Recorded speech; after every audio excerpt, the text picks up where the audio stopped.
Hablábamos el primer día precisamente de por qué la Navidad es necesaria, a qué viene todo esto, ¿no? Y decíamos, bueno, es que la Navidad es la promesa de el nacimiento del sol de justicia que viene a propósito de que en el mundo se viven tinieblas. Y hablábamos de cómo es que las tinieblas se viven en la vida de cada uno de nosotros como individuos.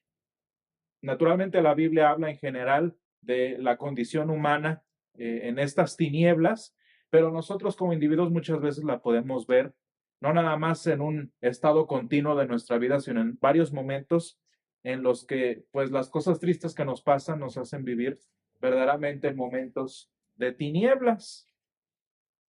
Y decía el primer pasaje que leímos aquella vez, el mundo que andaba en tinieblas vio gran luz. Y luego dice, los que moraban en tierra de sombra de muerte, qué triste es, dice esto, luz resplandeció en medio de ellos. Y ayer hablábamos precisamente de cómo se da esto a veces en nuestra vida, precisamente pues porque esas tinieblas, hay veces que en nuestra experiencia personal las vemos como los imposibles con los que tenemos que lidiar. Y decía yo, bueno, quizás a lo mejor el problema no es tanto que hay imposibles en nuestra vida, sino que hay veces que surge en nuestro camino o en medio de ese problema una pequeñísima oportunidad de salir del asunto y sin embargo no es lo suficientemente grande como para que nos saque del problema. Y esto es una cosa muy triste. Y hablábamos entonces de la esperanza. ¿Qué es la esperanza? Pues fíjense bien, cuando la esperanza no tiene nada seguro en qué esperar o qué esperar, se le llama ansiedad. Porque estás tan desesperada de encontrar una solución a una situación que estés viviendo, pero no hay nada. O sea, dentro de nosotros sigue ese ánimo, esa desesperación por encontrar una solución, pero no hay solución. ¿Por qué crees que te da ansiedad? ¿No?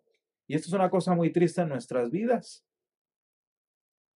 Si no hay nada de qué asirnos y de qué sujetarnos con fuerza, pues obviamente se le llama ansiedad.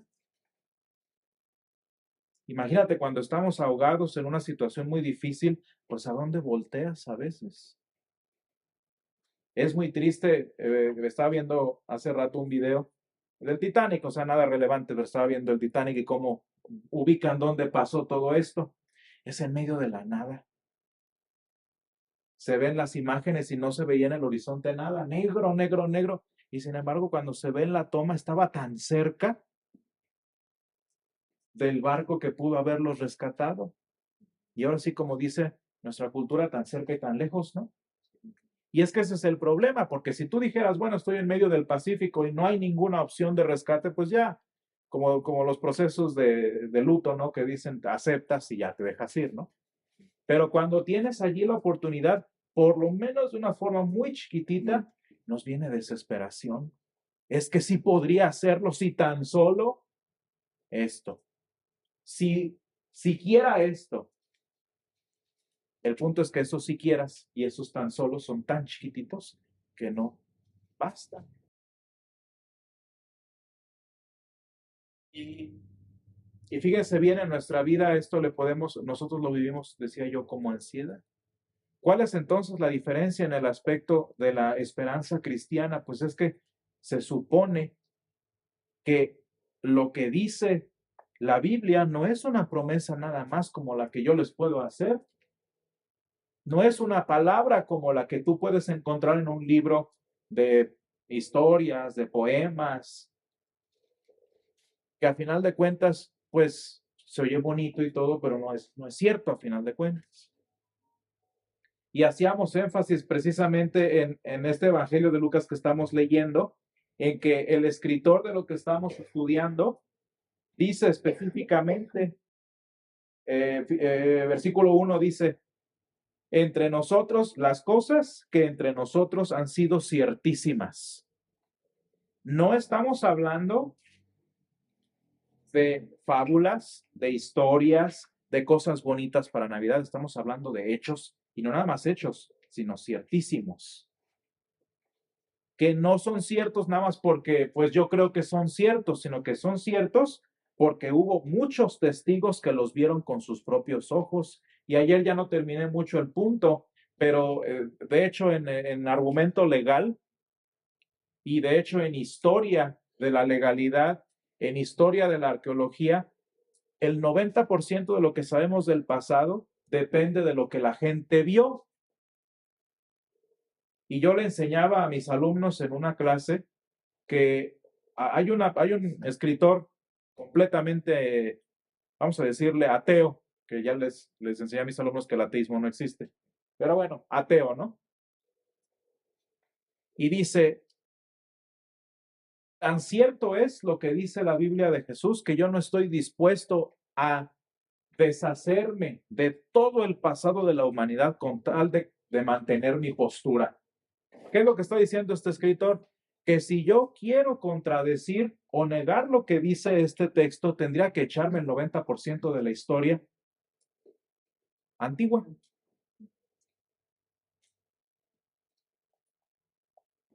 Y les ponía el ejemplo.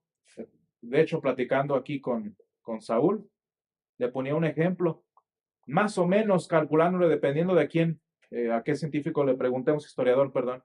Más o menos de Platón hay como 20 documentos que nos prueban su existencia. ¿Sí? Del César aproximadamente son 15 referencias, por lo menos externas. César, Platón, ¿no? Y de Jesús hay aproximadamente 6,000 manuscritos que sucedieron más o menos entre los 50 y los 150 años después de que todo lo que se supone que sucedió, sucedió. 6,020, no estamos hablando de... Y por eso dice este escritor, si vas a criticar esos 6,000 manuscritos, pues prepárate para negar toda la historia humana, porque todo es lo mismo. Imagínense. Y a propósito, hay un video muy chistoso que dice, cuando te cuentan algo y no lo crees, hasta no ver, no creer. Y luego dice, y una vez que ya lo viste, que lo estás viendo, no puedo creer lo que ven mis ojos. ¿No? Y si ayer hablábamos de cómo la Navidad es relevante para estas situaciones en las que vivimos, en las que Dios toma esas posibilidades pequeñitas y las hace una realidad. Por cierto, déjenme preguntarles, en la historia de Sara, en la historia de Elizabeth, que fueron las viejitas de las que hablamos ayer, ¿cuál era la pequeña posibilidad para salir de su embrollo, que era no tener hijos? Había una muy pequeña y que era el objeto, de hecho, de su depresión cultural.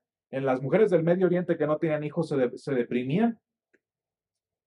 ¿Cuál era esa pequeña posibilidad? A pesar de que eran estériles y a pesar de que eran ancianas, que seguían teniendo útero, que seguían siendo mujeres. ¿Te fijas? Es como si tú quieres poner una empresa y tienes toda la idea aquí, pero te falta. Es que todo está aquí, todo está listo, todo debería funcionar, pero te falta el detallito chiquitito.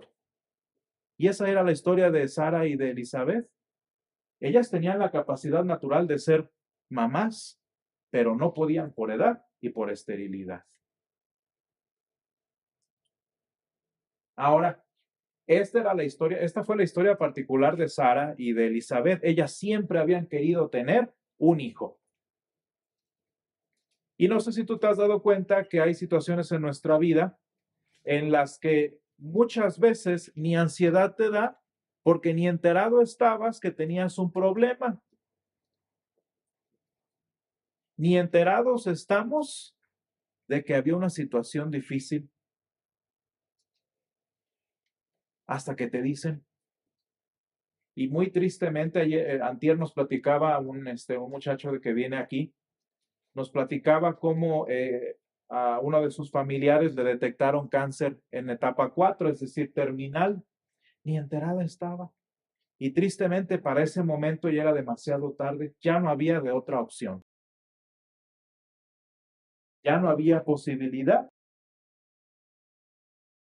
Y fíjense Vamos a leer en particular lo que dice San Lucas 1:36 sobre estas situaciones de vida. Bueno, pues es que el ángel está hablando con María, ahorita vamos a ir a ello. El ángel está hablando con María y le refiere la historia de Elizabeth. Y dice, y he aquí tu parienta Elizabeth, eran primas, tu prima Elizabeth, ella también ha concebido hijo, y fíjate cómo dice específicamente, en su vejez. Y no nada más concibió en su vejez, sino que ya tiene 6 meses la criatura. O sea, ya llegaste tarde a la noticia, María. Este ya es su 6º mes, a la que llamaban estéril.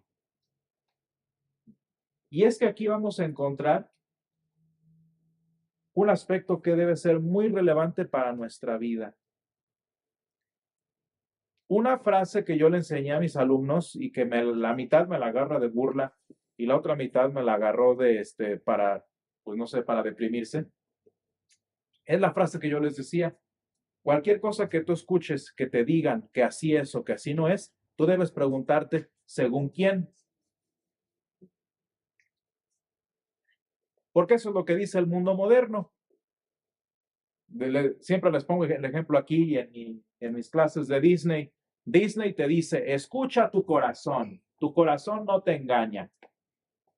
Disney te dice, escucha tu corazón no te engaña.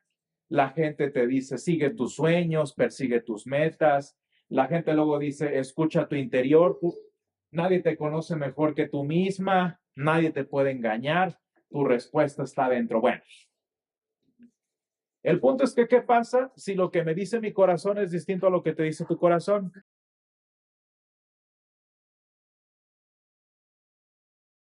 Y si tú puedes decir lo que es, va a haber un problema cuando alguien más diga lo que es y eso, lo que dice la otra persona, no sea lo mismo que tú dices. Y esto va en cosas de moda, ¿eh? Si alguien te dice te ves fea y alguien te dice te ves bien, tienes que asegurarte de a quién le estás preguntando. Pero bueno, en ese tipo de historias es irrelevante, ¿no? Que si te ves bien, que si te ves mal. ¿Cuál es el problema? Y yo le digo a mis alumnos, si el mundo de hoy enseña que lo que tú dices es, y les pregunto, ¿qué te impide decirme que tú sacaste 10? Nada. Y si tú dices que sacaste 10 y según lo que dice el mundo moderno, lo que tú dices es, pues ya no te puedo reprobar porque ya sacaste 10, ¿no? Y si tú dices es, dice no quiero equivocarme de cantante, entonces no digo, pero dice, no tengo trono ni reina, ni nadie que me comprenda, pero sigo siendo quien. ¿Por qué? ¿Con base en qué? Ah, pues que él dice. Y si es cierto lo que dice el mundo, pues qué bueno que él era el rey. Y aparentemente en nuestra cultura sí se murió como tal, como el rey, ¿verdad? Bueno, qué situación pues tan curiosa, tan chistosa, hasta que la realidad nos quita la sonrisa.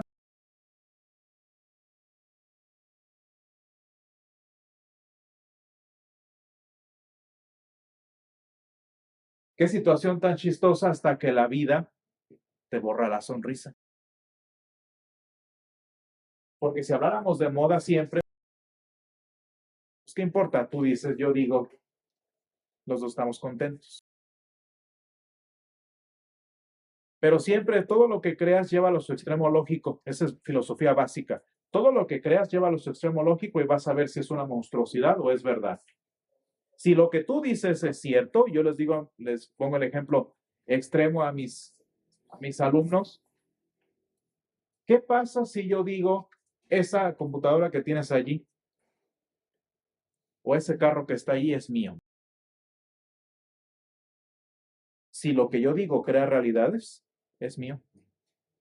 Y no me importa si es tuyo, si tú lo pagaste, si tú lo trabajaste, es mío.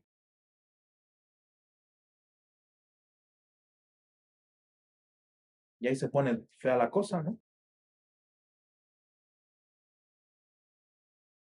¿De dónde creen que los criminales sacan tantas ideas? Pues porque ellos en su cabeza enferma, y fíjate cómo le estoy diciendo, cabeza enferma, lo que ellos dicen es, y que si tengo hambre, que si tengo frío, me meto a la casa, asalto y saco lo que necesito. Porque si yo digo, se hace. Nada más que en lugar de, como decía el cantante no tengo casa, no tengo carro, pero tú sí, y son míos porque sigo siendo el rey. Qué situación tan triste, y puedo ponerles ejemplos muy horribles de esta situación que estamos hablando. Si yo digo que es esto y soy más fuerte que tú, te aguantas. ¿Cuál es lo más triste de nuestra vida? Que el ser humano, siempre que ha tenido esta capacidad, según él, de decidir lo que es o lo que no es, siempre ha acabado en calamidades. Fíjense bien, no sé si todos ubiquen a al Chapo, a este narcotraficante súper famoso. Este señor creó un imperio de la droga. Y les voy a preguntar algo, según lo que nos dice Disney, ¿el Chapo Guzmán siguió su corazón? ¿Persiguió sus sueños? Y si él decía, se hacía. Y pobre de ti si no te gusta, pues si no te gusta, ¿qué? ¿Cuál es la respuesta? Pues aguántate. De tal manera que si tú te das cuenta, si nosotros nos sentimos con la capacidad de andar diciendo cosas sobre lo que es y lo que no es, también tu vida tiene ese poder de decirte cosas. Y déjame ponerte un ejemplo. Si en tu negocio tú has tratado de poner un negocio y no funciona, y no pega, y no esto, y no lo otro, ¿sabes qué te está diciendo tu realidad? No puedes. Y eso es en el trabajo. Imagínate el viejo o el mal marido. Hay mujeres que viven tantos años con el marido diciéndoles que y que no, que hasta se lo creen. No, pues sí, soy una tonta. No, pues sí, soy una inútil.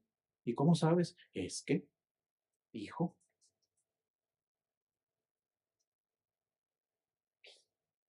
Y muchas veces nuestra vida nos pone en unas circunstancias tan tristes y por tanto tiempo que terminas creyéndotela.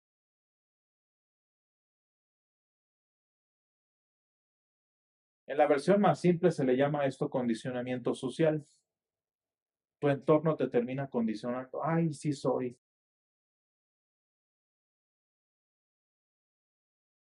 Mi pregunta sería, ¿según quién?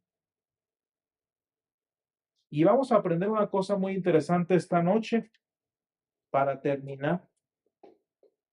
¿Quién es el que tiene el poder de definir tu vida? De definir quién eres y qué va a hacer de ti. El único que te formó y que te la dio.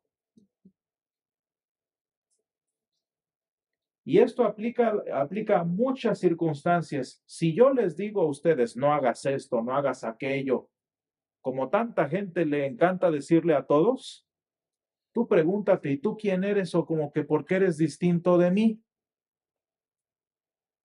Eso les falta a muchas personas reaccionar. Por eso los políticos los llevan, los artistas, o el marido, o a veces hasta la marida.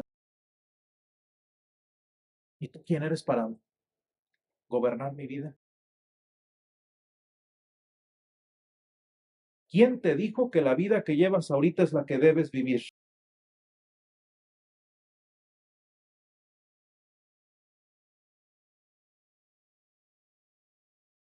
Y lo peor es que ojalá que lo que las circunstancias nos dice fuera bonito, pero no es bonito, nunca es bonito. Y yo no sé las situaciones particulares de ustedes, pero si yo dependiera de lo que la vida dice de mí, no, no. Si yo soy lo que mis circunstancias dicen,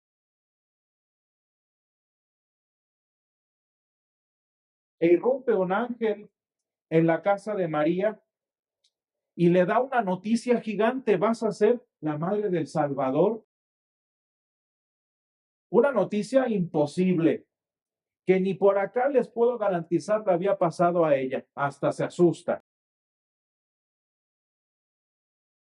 Y vas a concebir en tu vientre un hijo y le vas a poner por nombre Jesús.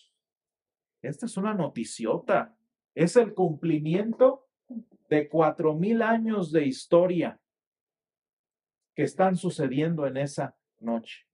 Un proyecto de 3,000, 4,000 años que Dios había estado construyendo durante todo este tiempo se iba a cumplir en esa noche.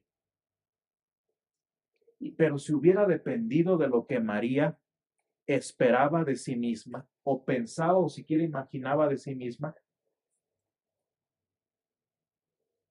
tú no sabes qué proyecto Dios ha estado construyendo para tu vida.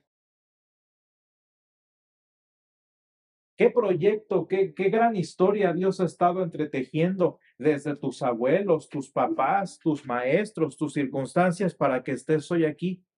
El problema es que muchas veces María nada más no sabía, pero nosotros estamos bien entorpecidos por lo que nos dice el mundo. ¿Yo a qué horas voy a ser feliz?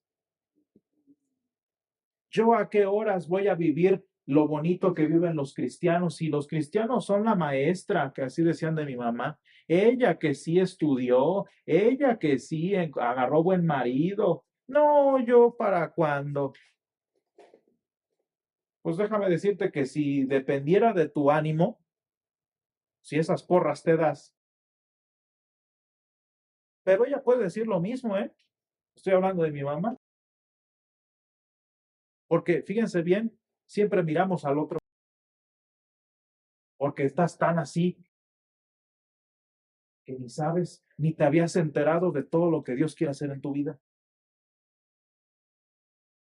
Y no es una cosa chiquita. Digo, no nos vamos a comparar con la madre del Señor, pero Dios quiere hacer algo tan importante en tu vida como lo que pasó en la vida de ella. Y Dios quiere traer a tu vida salvación. En la vida de María fue literal, porque Jesús, la palabra significa Dios salva. Eso significa Jesús. Lo que Dios iba a traer y a que sucediera en la vida de María iba a ser salvación. Nada más que de ella era literal, en carne y hueso, vamos a decirle mejor, carne y hueso, pero en ti también quiere ser un milagro igual de grande. Y fíjense, todavía María pregunta: oye, pero ¿cómo va a ser esto si no conozco varón? Pues ni siquiera estoy casada, dice ella. Es como si nosotros salimos y decimos: no, pues es que yo, pues ¿cómo va a ser esto si yo nunca he sido cristiano? Si yo nunca había oído, si yo nunca he puesto de mi parte. ¿Quién está tu parte? Ese es el punto del nacimiento virginal, ¿se fijan?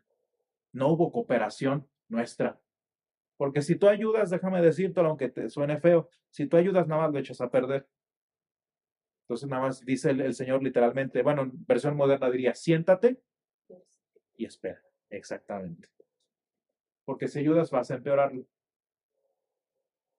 Y María pregunta: oye, pero ¿cómo lo voy a hacer si ni siquiera tengo esposo? Y Dios nos da una respuesta muy interesante para nuestras vidas. Es que tengas esposo no me importa. Lo que estés viviendo hoy, ahorita, o lo que el mundo te diga, o lo que tú creas en este momento, eso no interesa. ¿Sabes por qué? Porque dice: el poder, el Espíritu Santo vendrá sobre ti y el poder del Altísimo te cubrirá con su sombra. Él es el que va a hacer lo que sea que quiera hacer en tu vida, no por lo que tú tengas preparado, sino por lo que Él quiere realizar en tu vida. Fíjate, dice: el santo ser que nacerá, le dijo a María, será llamado Hijo de Dios, no hijo de María, nada más. Es algo más grande que tú. Y lo más interesante es que si en esta primera sección del 26 al 38 vemos a María, pues de alguna forma sorprendida o extrañada por pues es que me dicen esto, es que el padre dice esto, es que el pastor dice esto, es que la Biblia dice esto, pero pues yo no sé muy bien. Me imagino, no sé si has vivido eso tú en tu vida particular, es que me dicen todo esto, pero yo no sé cómo funcione, no entiendo muy bien. Si eso dice María en la primera sección de lo que leímos hoy, quiero que veas lo que dice en la siguiente parte. Y dice el versículo 46, engrandece, dijo María, mi alma al Señor, y mi espíritu se regocija en Dios, mi Salvador, porque ha mirado, fíjate bien, la bajeza de su sierva, pues he aquí desde ahora me dirán bendita todas las generaciones, porque me ha hecho grandes cosas el poderoso, santo es su nombre. Y yo espero, y yo anhelo, y la oración de todos nosotros aquí, es que tú puedas decir esto en algún momento. Pues yo ni sabía cómo era, yo ni lo esperaba, yo ni lo había imaginado, pero que un día puedas decir, grandes cosas ha hecho el poderoso, santo es su nombre en mi vida. Y de ser una mujer que realmente dentro de la sociedad, pues la sociedad de ese momento no tenía mucha relevancia por no estar casada, fíjate cómo el valor que ella tuvo como mujer a partir de ahora no era según lo que le dijera el marido o su estatus civil o social, sino lo que Dios había hecho en su vida. Y fíjate algo muy interesante, y esto es lo que yo quiero que entendamos en esta noche, cuando el Señor viene a tu vida y hace su obra que Él quiere hacer, cuando Él concreta en ti todo este proyecto que Él ha estado construyendo durante sabe cuántos años para ti, el resultado es que tú terminas dándote cuenta, yo ni me lo esperaba, yo ni lo había pensado, pero ahora me regocijo en Dios mi Salvador, porque me miró en la situación chiquitita, fea, pequeña, problemática en la que yo estaba, y aún así, todas las generaciones, dijo María, me dirán bienaventurada. Qué bonito es ver que independientemente de lo que el mundo diga de ti, con Dios te dirán bienaventurada. Con Dios en tu vida serás gozosa, serás dichosa, y también nosotros, ¿verdad? Los hombres, pero bueno. Qué interesante mensaje, ¿no? Deja que el mundo diga lo que quiera decir. ¿Ellos qué? ¿Según quién? Ellos. Qué interesante es que serás bienaventurada, que seremos dichosos, que seremos testigos y nos regocijaremos porque Él lo dice, que es el que importa. Y dijo María, y mi espíritu se regocija en Dios mi Salvador, porque ha mirado la bajeza de su sierva, porque aquí desde ahora me dirán bienaventurada todas las generaciones. Gracias, Señor, te damos porque tú eres bueno, porque para siempre es tu misericordia. Te pedimos que nos acompañes en esta noche, que Señor de nuestra vida nos concedas y nos des la oportunidad de sabernos bienaventurados, de sabernos dichosos por todo lo que tú anhelas hacer en nuestra vida, Señor. Te pedimos que traigas a nuestra vida salvación, que podamos conocerte, que podamos vivir la misma experiencia de restauración y de victoria que vivió María en cada una de nuestras vidas, Señor. Sé con nosotros, te pedimos, en el nombre del niño que nació en Belén. Amén. Amén.